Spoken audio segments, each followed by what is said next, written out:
ಓಂ ಗುರುರ್ಬ್ರಹ್ಮ ಗುರುರ್ವಿಷ್ಣು ಗುರುರ್ದೇವೋ ಮಹೇಶ್ವರಃ ಗುರುರೇವ ಪರಂ ಬ್ರಹ್ಮ ತಸ್ಮೈ ಶ್ರೀ ಗುರವೇ ನಮಃ. ಓಂ ನಮಃ ಶ್ರೀ ಯತಿರಾಜಾಯ ವಿವೇಕಾನಂದ ಸೂರಯೇ ಸಚ್ಚಿತ್ ಸುಖ ಸ್ವರೂಪಾಯ ಸ್ವಾಮಿನೇ ತಾಪಹಾರಿಣೇ. ಪ್ರೀತಿಯ ಬಂಧುಗಳೇ, ಸ್ವಾಮಿ ವಿವೇಕಾನಂದರ ಭಕ್ತಿಯೋಗ ಮಂತ್ರ. ಗುರು ಶಿಷ್ಯನಿಗೆ ಜ್ಞಾನ ಪ್ರಚೋದನೆಯನ್ನು ಮಂತ್ರದ ಮೂಲಕ ಮಾಡುತ್ತಾನೆ. ಮಂತ್ರ ಎಂದರೆ ಏನು? ಸ್ವಾಮೀಜಿ ಹೇಳುತ್ತಾರೆ, ಇಡೀ ವಿಶ್ವ ನಾಮರೂಪಾತ್ಮಕವಾಗಿದೆ. ನಮ್ಮ ಚಿತ್ತದಲ್ಲಿ ಏಳುವ ಪ್ರತಿಯೊಂದು ವೃತ್ತಿ, ವಿಚಾರ ಲಹರಿ ನಾಮರೂಪಾತ್ಮಕವಾಗಿದೆ. ಈಗ ಪಿಂಡಾಂಡದಲ್ಲಿ ಅಂದರೆ ಈ ವ್ಯಷ್ಟಿಯಲ್ಲಿ, ಈ ದೇಹದಲ್ಲಿ ಏನಿದೆಯೋ ಅದೇ ಇಡೀ ವಿಶ್ವದಲ್ಲಿ ಇದೆ. ಬ್ರಹ್ಮಾಂಡದಲ್ಲಿ ಅಥವಾ ಸಮಷ್ಟಿಯಲ್ಲಿ ಇದೆ. ಚಿತ್ತವೃತ್ತಿ ಪ್ರತಿಯೊಂದು ನಾಮರೂಪಾತ್ಮಕ, ಇಡೀ ವಿಶ್ವ ನಾಮರೂಪಾತ್ಮಕ. ಈ ನಾಮ ಅಂದರೆ ಏನು? ರೂಪ ಅಂದ್ರೇನು? ನಾಮ ಅನ್ನುವುದು ರೂಪದ ಸೂಕ್ಷ್ಮ ಫಾರ್ಮ್, ಆಕಾರ. ರೂಪ ಅನ್ನುವುದು ನಾಮದ ಸ್ಥೂಲ ಗ್ರಾಸ್ ಫಾರ್ಮ್, ಆಕಾರ. ಮತ್ತು ಈ ರೂಪದ ಹಿಂದೆ ನಾಮ ಇದೆ, ನಾಮದ ಹಿಂದೆ ಒಂದು ಐಡಿಯಾ, ವಿಚಾರ, ಚಿಂತನ ಇದೆ. ಅದು ಇನ್ನೂ ಸೂಕ್ಷ್ಮವಾದದ್ದು. ಜಗತ್ತು ಯಾವುದರಿಂದ ವ್ಯಕ್ತ ಆಯಿತು ಎಂಬ ಪ್ರಶ್ನೆಯನ್ನು ಕೇಳಿದಾಗ ಸ್ವಾಮೀಜಿ ಹೇಳುತ್ತಾರೆ, ಪರಬ್ರಹ್ಮ ಯಾರು ನಿರ್ಗುಣ, ನಿರಾಕಾರ, ನಿರುಪಾಧಿಕನೋ ಅವನು ವಿಶ್ವ ಸೃಷ್ಟಿಯನ್ನು ಮಾಡಬೇಕು ಅಂತ ಸಂಕಲ್ಪ ಮಾಡಿದ. ಆಗ ಅವನನ್ನು ನಾವು ಹಿರಣ್ಯಗರ್ಭ ಅಥವಾ ಮಹತ್ ಎಂದು ಕರೆದೆವು. ಆ ಮಹತ್ನಿಂದ ವಿಶ್ವ ಸೃಷ್ಟಿ ಎಂಬ ಒಂದು ಚಿಂತನ ಲಹರಿ ಹೊರಹೊಮ್ಮಿತು. ಅದನ್ನು ನಾವು ಸ್ಫೋಟ, ಎಟರ್ನಲ್ ಸ್ಫೋಟ ಎಂದು ಕರೆಯುತ್ತೇವೆ. ಸ್ಫೋಟ ಅಂತ ಹೇಳಿದಾಗ ಐಡಿಯಾ, ಅದೊಂದು ಚಿಂತನ. ಅದರ ನಾಮ ಏನು? ಅದರ ನಾಮ, ಅದರ ಹೆಸರು ಓಂ. ಈ ಓಂ ವಿಶ್ವವಾಗಿ ವ್ಯಕ್ತ ಆಯಿತು. ರೂಪ ಬೇರೆಯಲ್ಲ, ನಾಮ ಬೇರೆಯಲ್ಲ. ನಾಮ ಬೇರೆಯಲ್ಲ, ಅದರ ಹಿಂದಿರುವ ಐಡಿಯಾ, ಚಿಂತನ, ವಿಚಾರ ಬೇರೆಯಲ್ಲ. ಆದ್ದರಿಂದ ಓಂ ಬೇರೆಯಲ್ಲ. ಈ ಎಟರ್ನಲ್ ಸ್ಫೋಟ ಅಂತ ಯಾವುದನ್ನು ಸ್ವಾಮೀಜಿ ಹೇಳಿದ್ರೋ ಆ ಚಿಂತನ, ಐಡಿಯಾ ಬೇರೆ ಅಲ್ಲ. ಓಂ ಪರಬ್ರಹ್ಮನನ್ನು ಪ್ರತಿನಿಧಿಸುವ ಅತ್ಯಂತ ಸರಿಯಾದ ಶಬ್ದ. ಏಕೆಂದರೆ ಓಂ ಪರಮ ಪವಿತ್ರವಾದ ಅಕ್ಷರ. ಎಲ್ಲ ಶಬ್ದಗಳು ಹೊರಹೊಮ್ಮಿ ಬಂದಿರುವಂತಹ ತಾಯಿ ಶಬ್ದ, ಮೂಲ ಶಬ್ದ ಓಂ. ಆ ಓಂನಿಂದ ಇಡೀ ವಿಶ್ವ ವ್ಯಕ್ತ ಆಯಿತು. ಸ್ವಾಮೀಜಿ ಹೇಳುತ್ತಾರೆ, ಓಂ ಅನ್ನುವುದು ಒಂದು ಮಂತ್ರ. ಅನಂತರ ಬಂದಂತಹ ಅನೇಕ ಸಾಧು ಸಂತರು, ಋಷಿ ಪುಂಗವರು ತಮ್ಮ ಆಳವಾದ ಆಧ್ಯಾತ್ಮಿಕ ಅನುಭವಗಳ ನೆಲೆಯಿಂದ ಇನ್ನೂ ಅನೇಕ ಮಂತ್ರಗಳನ್ನೆಲ್ಲ ಸಾಕ್ಷಾತ್ಕರಿಸಿಕೊಂಡರು. ಅವರು ಸಾಕ್ಷಾತ್ಕರಿಸಿಕೊಂಡಂತಹ ಆ ಮಂತ್ರಗಳು ಓಂ ಇದೆಲ್ಲ ಅದರ ಓಂನ ಎಕ್ಸ್ಪ್ಯಾನ್ಷನ್, ವಿಸ್ತಾರ ರೂಪ. ಓಂ ಅಖಂಡ ಬ್ರಹ್ಮನ ಮಂತ್ರ, ಅನಂತರ ಓಂ ಮೂಲಕ ಹೊರಹೊಮ್ಮಿದ ವಿವಿಧ ಮಂತ್ರಗಳು ಇವೆಯಲ್ಲ ಋಷಿ ಮುನಿಗಳು, ಸಾಧು ಸಂತರು, ಸಿದ್ಧ ಪುರುಷರು ಕಂಡುಹಿಡಿದಂತಹ ಮಂತ್ರಗಳು ಇವೆಲ್ಲ, ಅವೆಲ್ಲ ಅದೇ ಪರಬ್ರಹ್ಮನ ಅಭಿವ್ಯಕ್ತಿಯಾದಂತಹ ವಿವಿಧ ದೇವದೇವಿಯರ ಮಂತ್ರಗಳು. ಆ ಎಲ್ಲ ಮಂತ್ರಗಳು ಪೊಟೆಂಟ್ ಅಂದ್ರೇನು? ಶಕ್ತಿಶಾಲಿ, ಸಜೀವವಾಗಿವೆ. ಈ ಮಂತ್ರಗಳು ಧ್ಯಾನಕ್ಕೆ ನಮಗೆ ಸಹಾಯವನ್ನು ಮಾಡುತ್ತವೆ, ಜ್ಞಾನವನ್ನು ಪಡೆಯಲು ಸಾಧನಗಳಾಗಿವೆ. ಹೀಗೆ ಸ್ವಾಮೀಜಿ ಓಂ ಮಂತ್ರವನ್ನು ವ್ಯಾಖ್ಯಾನಿಸುತ್ತಾರೆ. ಭಕ್ತಿಯೋಗದಲ್ಲಿ ನಾವು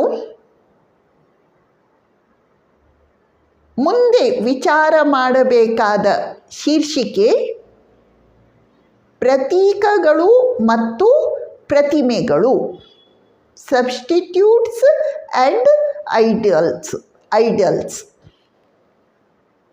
ಪ್ರತೀಕಗಳು ಮತ್ತು ಪ್ರತಿಮೆಗಳು. ಪ್ರತೀಕಗಳು ಎಂದರೇನು? ಸ್ವಾಮೀಜಿ ಹೇಳುತ್ತಾರೆ, ರಾಮಾನುಜರು ಹೇಳುವಂತಹ ಒಂದು ವಾಕ್ಯವನ್ನು ಉದ್ಧರಿಸುತ್ತಾರೆ. ಅಬ್ರಹ್ಮಣಿ ಬ್ರಹ್ಮ ದೃಷ್ಟ್ಯಾನುಸಂಧಾನಂ. ಸಾಮಾನ್ಯರಾದ ನಾವೆಲ್ಲರೂ ಬೇರೆ ಬೇರೆ ಪ್ರತೀಕಗಳನ್ನು ಪೂಜೆ ಮಾಡ್ತೇವೆ. ಪ್ರತೀಕ ಪೂಜೆ ಅಂದರೆ ಮತ್ತೇನೂ ಅಲ್ಲ, ಅವೆಲ್ಲ ಅಬ್ರಹ್ಮ, ಅವೆಲ್ಲ ಬ್ರಹ್ಮ ಅಲ್ಲ. ಆದರೆ ಅದರಲ್ಲಿ ನಾವು ಬ್ರಹ್ಮವನ್ನು ಆರೋಪಿಸಿ, ಬ್ರಹ್ಮವನ್ನು ಕಲ್ಪಿಸಿ ಪೂಜೆ ಮಾಡುತ್ತೇವೆ, ಉಪಾಸನೆ ಮಾಡುತ್ತೇವೆ, ಭಕ್ತಿ ಸಾಧನೆಯನ್ನು ಕೈಗೊಳ್ಳುತ್ತೇವೆ. ಅಬ್ರಹ್ಮಣಿ ಬ್ರಹ್ಮ ದೃಷ್ಟ್ಯಾನುಸಂಧಾನಂ.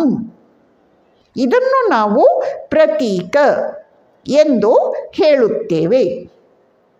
ರಾಮಾನುಜಾಚಾರ್ಯರು ಹೇಳುವಂತಹ ಮಾತು ಇದು. ಉದಾಹರಣೆಗೆ ನಾವು ಸಾಲಿಗ್ರಾಮದ ಪೂಜೆ ಮಾಡ್ತೇವೆ, ಲಿಂಗದ ಪೂಜೆ ಮಾಡ್ತೇವೆ, ಅಥವಾ ಬೇರೆ ಬೇರೆ ಮರಗಳನ್ನು ಪೂಜಿಸ್ತೇವೆ, ಶಿಲೆಯನ್ನು ಪೂಜಿಸ್ತೇವೆ. ಇನ್ನು ಗಣೇಶನನ್ನು ಪೂಜೆ ಮಾಡಲಿಕ್ಕೆ ನಾವು ಅಡಕೆಯನ್ನು ಅಬ್ರಹ್ಮಣಿ ಬ್ರಹ್ಮದೃಷ್ಟ ಅನುಸಂಧಾನಂ ಪೂಜಿಸ್ತೇವೆ. ಅಥವಾ ಒಂದಿಷ್ಟು ಬೆಲ್ಲದ ತುಂಡನ್ನು ಗಣೇಶ ಅಂತ ಪೂಜೆ ಮಾಡ್ತೇವೆ, ಸಗಣಿಯನ್ನು ಪೂಜೆ ಮಾಡ್ತೇವೆ. ಇವೆಲ್ಲ ಏನು ಬ್ರಹ್ಮ ವಸ್ತು ಅಲ್ಲ, ಆದರೆ ನಾವು ಇವನ್ನು ಬ್ರಹ್ಮ ಎಂದು ಕಲ್ಪಿಸಿ ಪೂಜೆ ಮಾಡುತ್ತೇವೆ. ಇದನ್ನು ನಾವು ಪ್ರತೀಕ ಪೂಜೆ ಎಂದು ಕರೆಯುತ್ತೇವೆ. ಶಂಕರಾಚಾರ್ಯರು ಹೇಳ್ತಾರೆ, ಮನಸ್ಸನ್ನು ಬ್ರಹ್ಮ ಎಂದು ಪೂಜೆ ಮಾಡು. ಇದು ಅಂತರಂಗದ ಪ್ರತೀಕ. ಶಂಕರಾಚಾರ್ಯರು ಹೇಳುತ್ತಾರೆ, ಆಕಾಶವನ್ನು ಬ್ರಹ್ಮ ಎಂದು ಪೂಜೆ ಮಾಡು. ಇದು ಬಹಿರಂಗದ ಪ್ರತೀಕ. ಹೀಗೆ ನಾವು ಆದಿತ್ಯನನ್ನು ಪೂಜೆ ಮಾಡ್ತೇವೆ, ಸೂರ್ಯದೇವನನ್ನು, ನಾಮವನ್ನು, ಯಾವುದೇ ಮಂತ್ರವನ್ನು ಪೂಜೆ ಮಾಡ್ತೇವೆ. ಇವೆಲ್ಲ ಅಬ್ರಹ್ಮಣಿ. ಪ್ರತೀಕ ಎಂದು ಹೇಳಿದಾಗ ಸಮೀಪಿಸುವುದು ಎಂದು ಅರ್ಥ. ಯಾವುದಾದರೂ ಒಂದು ಆಲಂಬನದ ಮೂಲಕ ಬ್ರಹ್ಮವಸ್ತುವನ್ನು ನಾವು ಸಮೀಪಿಸುವುದು.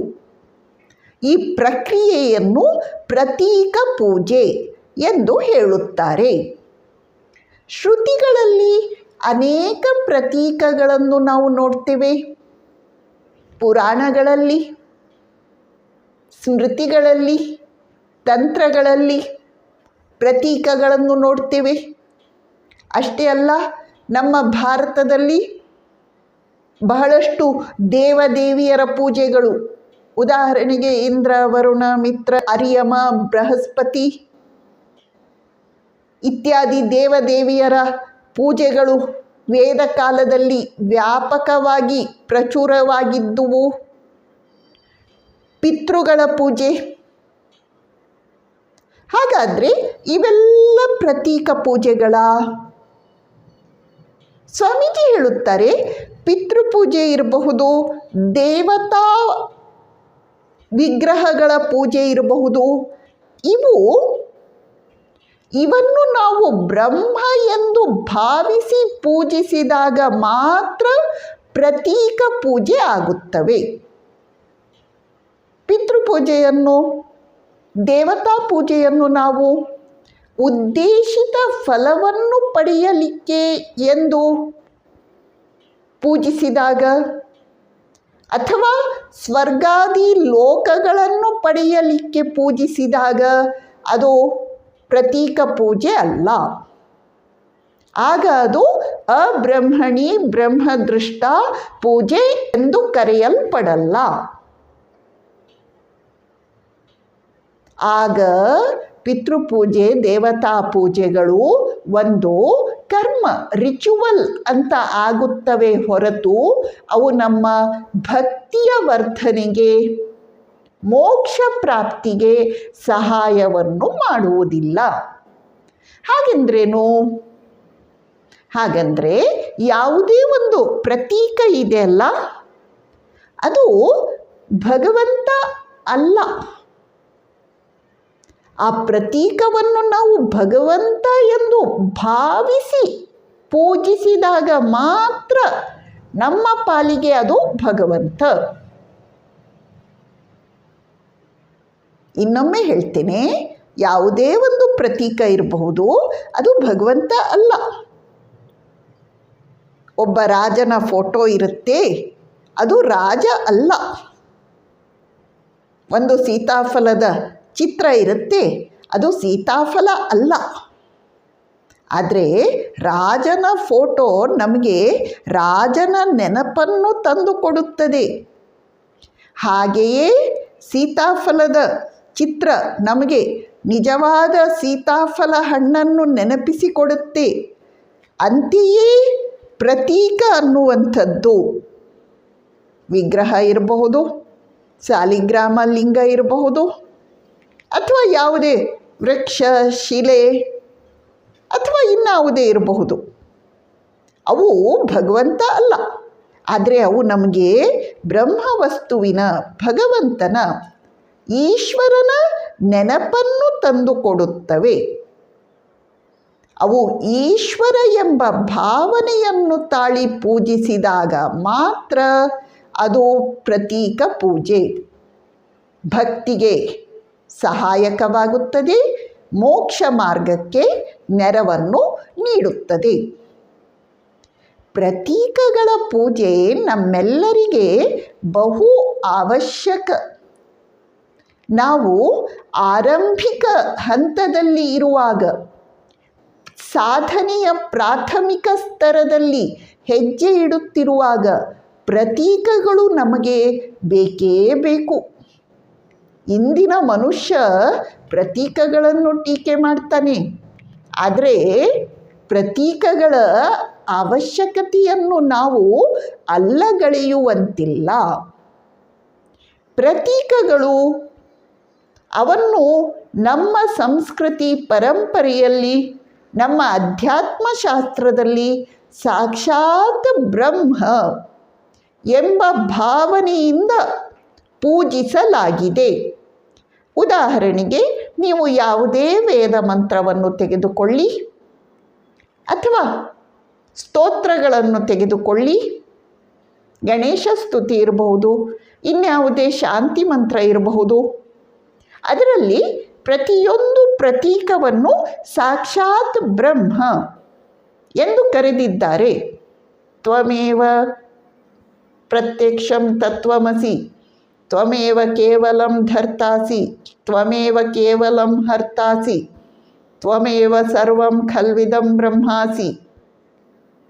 ಹೀಗೆ ಶಾಂತಿ ಮಂತ್ರದಲ್ಲಿ ತ್ವಮೇವ ಪ್ರತ್ಯಕ್ಷಂ ಬ್ರಹ್ಮಾಸಿ, ತ್ವಮೇವ ಪ್ರತ್ಯಕ್ಷಂ ಬ್ರಹ್ಮ ವದಿಷ್ಯಾಮಿ, ಋತಂ ವದಿಷ್ಯಾಮಿ, ಸತ್ಯಂ ವದಿಷ್ಯಾಮಿ.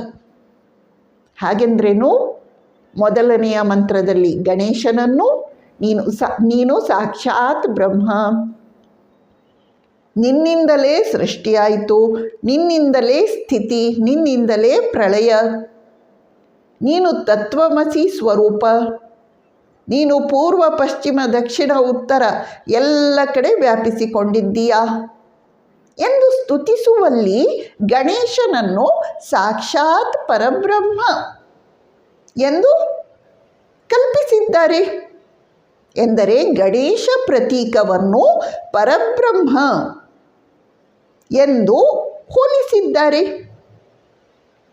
ಅದೇ ರೀತಿ ಎರಡನೆಯ ಶಾಂತಿ ಮಂತ್ರದಲ್ಲಿ ಮಿತ್ರ, ಅರಿಯಮ, ಬೃಹಸ್ಪತಿ, ವರುಣ ಈ ದೇವತೆಗಳನ್ನು ನೀವು ಸಾಕ್ಷಾತ್ ಬ್ರಹ್ಮ, ನೀವು ಸಾಕ್ಷಾತ್ ಬ್ರಹ್ಮ ಎಂದು ನಾನು ಮಾನ್ಯ ಮಾಡುತ್ತೇನೆ ಎಂದು ಸ್ತುತಿಸಲಾಗಿದೆ. ಹೀಗೆ ನಮ್ಮ ಸಂಸ್ಕೃತಿ ಪರಂಪರೆಯಲ್ಲಿ ಎಲ್ಲ ಪ್ರತೀಕಗಳನ್ನು ಸಾಕ್ಷಾತ್ ಬ್ರಹ್ಮ ಎಂದು ಸಾರಿ ಹೇಳಿದ್ದಾರೆ. ಇದು ತಪ್ಪಾಗುವುದಿಲ್ಲ. ಏಕೆಂದರೆ ಅದ್ವೈತದ ಪ್ರಕಾರ ಜಗತ್ತಿನಲ್ಲಿ ಏನೇನು ಇದೆಯೋ ಎಲ್ಲವೂ ಬ್ರಹ್ಮವಸ್ತು. ವಿಶ್ವದಲ್ಲಿರುವ ಪ್ರತಿಯೊಂದು ವಸ್ತುವಿನ ನಾಮವನ್ನು ಮೈನಸ್ ಮಾಡಿ, ರೂಪವನ್ನು ಮೈನಸ್ ಮಾಡಿ, ಅಲ್ಲಿ ಏನು ಉಳಿಯಿತೋ ಅದು ಬ್ರಹ್ಮವೇ. ಆದ್ದರಿಂದ ನಾವು ಯಾವ ಪ್ರತೀಕವನ್ನು ತೆಗೆದುಕೊಳ್ಳಲಿ ಅದು ಸಾಕ್ಷಾತ್ ಬ್ರಹ್ಮ. ವಿಶಿಷ್ಟಾದ್ವೈತದ ಪ್ರಕಾರ ಜಗತ್ತಿನಲ್ಲಿ ಏನೇನು ಇದೆಯೋ ಆ ಎಲ್ಲ ನಾಮರೂಪಗಳ ಒಳಗೆ ಪರಮಾತ್ಮ ವಸ್ತು ಅಂತರ್ಯಾಮಿಯಾಗಿದ್ದಾನೆ. ಆದ್ದರಿಂದ ನಾವು ಯಾವ ವಸ್ತುವನ್ನು ಪ್ರತೀಕವಾಗಿ ತೆಗೆದುಕೊಂಡರೂ ಅದನ್ನು ಬ್ರಹ್ಮ ಎಂದು ಮಾನ್ಯ ಮಾಡಿದರೆ ತಪ್ಪು ಆಗುವುದಿಲ್ಲ. ಆರಂಭದ ಸಾಧಕನಿಗೆ ಇದು ಎಷ್ಟು ದೊಡ್ಡ ಸಹಾಯ ಎಂಬುದನ್ನು ನಾವು ಭಾವಿಸಿ ನೋಡಬೇಕು. ಪ್ರತೀಕಗಳ ಕುರಿತು ಏನನ್ನು ಹೇಳಲಾಯಿತೋ ಸ್ವಾಮೀಜಿ ಹೇಳುತ್ತಾರೆ, ಪ್ರತಿಮೆಗಳ ವಿಷಯದಲ್ಲಿಯೂ ಈ ಮಾತು ಅನ್ವಯಿಸಲ್ಪಡುತ್ತೆ. ಪ್ರತಿಮೆ, ವಿಗ್ರಹಗಳು, ವಿಗ್ರಹ ಯಾವುದೇ ಆಗಿರಲಿ ಅದನ್ನು ನಾವು ಉದ್ದೇಶಿತ ಫಲವನ್ನು ಪಡೆಯಲು ಅಥವಾ ಸ್ವರ್ಗಾದಿ ಲೋಕಗಳನ್ನು ಪಡೆಯಲಿಕ್ಕೆ ಉಪಯೋಗಿಸದೆ ಭಕ್ತಿ ಸಾಧನೆಗೆ, ಮೋಕ್ಷ ಪ್ರಾಪ್ತಿಗೆ ಉಪಯೋಗಿಸುವುದಾದರೆ ವಿಗ್ರಹ ಅಬ್ರಹ್ಮಣಿ ಬ್ರಹ್ಮದೃಷ್ಟ ಅನುಸಂಧಾನಂ, ಅದು ಸಾಕ್ಷಾತ್ ಬ್ರಹ್ಮನ ಪ್ರತೀಕ ಆಗುತ್ತದೆ. ನಮ್ಮ ವೇದಾಂತ ಧರ್ಮದಲ್ಲಿ ವಿಗ್ರಹಗಳು ವ್ಯಾಪಕವಾಗಿವೆ. ಕ್ರೈಸ್ತ ಧರ್ಮದಲ್ಲೂ ಬೌದ್ಧ ಧರ್ಮದಲ್ಲೂ ವಿಗ್ರಹ ಪೂಜೆ ನಡೆಯುತ್ತದೆ. ಮುಸಲ್ಮಾನ ಧರ್ಮದಲ್ಲಿ ವಿಗ್ರಹ ಪೂಜೆ ಇಲ್ಲ, ಆದರೆ ಅವರು ಸಂತನ ಗೋರಿಯನ್ನು ಅಥವಾ ಹುತಾತ್ಮನ ಸಮಾಧಿಯನ್ನು ಪೂಜಿಸ್ತಾರೆ. ಅದು ವಿಗ್ರಹ ಪೂಜೆಗೆ ಸಮಾನ. ಪ್ರೊಟೆಸ್ಟೆಂಟರಲ್ಲಿ ಮಾತ್ರ ವಿಗ್ರಹ ಪೂಜೆ ಇಲ್ಲ. ಪ್ರೊಟೆಸ್ಟೆಂಟರು ವಿಗ್ರಹ ಪೂಜೆಯಿಂದ ದೂರ ಹೋಗುವ ಪ್ರಯತ್ನದಲ್ಲಿ ಅವರು ಧರ್ಮದ ವಲಯದಿಂದ ದೂರ ಹೋಗುತ್ತಾ ತಮ್ಮ ಧರ್ಮವನ್ನು ಕೇವಲ ನೀತಿ ನಿಯಮಾವಳಿಗಳ ಚೌಕಟ್ಟನ್ನಾಗಿ ಸೀಮಿತಗೊಳಿಸಿಕೊಂಡು ಬಿಟ್ಟಿದ್ದಾರೆ ಎಂದು ಸ್ವಾಮೀಜಿ ಸೂಕ್ಷ್ಮವಾಗಿ ಗಮನಿಸಿ ಹೇಳುತ್ತಾರೆ.